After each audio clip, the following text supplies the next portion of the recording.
টাকা আত্মসাৎ হয়ে গেছে। এখন গতকালকে এইটা সিলতলা করেছে গত 3 দিন আগে, এবং গতকালকে টাকা গোনা করে দেখা গেছে 17,65,000 টাকা পাওয়া গেছে, এবং গরু ছাগল সোনা গয়না তো আছে। এইভাবে লুটপাট হচ্ছে দীর্ঘদিন থেকে। কারণ উনি এটি সরকারিভাবে একটা করছে, এটা সরকারিভাবে এটা যাবে কাজে।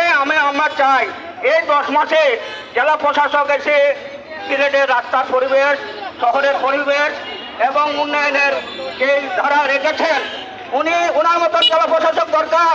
এই দেশ স্বাধীনের পরে এই ফজলুল্লাহ ডিসি সাহেব এসেছিল, দেশ স্বাধীনের পরে এই জেলা প্রশাসক ফজলুল্লাহ ডিসি সাহেব এসেছিল, সিলেটের উন্নয়নে অনেক কাজ করেছে। সেই ফজলুল্লাহ ডিসির কথা আজও আমরা বলে যাই নেই। ফজলুল্লাহ ডিসির কথা আজকে ইতিহাসের, সিলেটের ইতিহাসের কথায় আছে ফজলুল্লাহ ডিসি সাহেব কি করেছিল।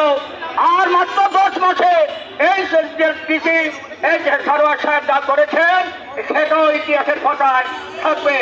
আমার বক্তব্য দীর্ঘায়িত করছি না।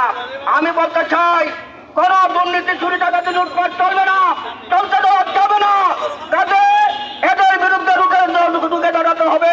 সিলেটের মান উন্নয়নে কাজ করতে হবে, দুর্নীতির বিরুদ্ধে রুখে দাঁড়াতে হবে। আসেন এখন বক্তব্য রাখবেন, ওলামায়ে কেরামরা রাখবেন। আমার বক্তব্য দীর্ঘায়িত করছি না। আসসালামু আলাইকুম।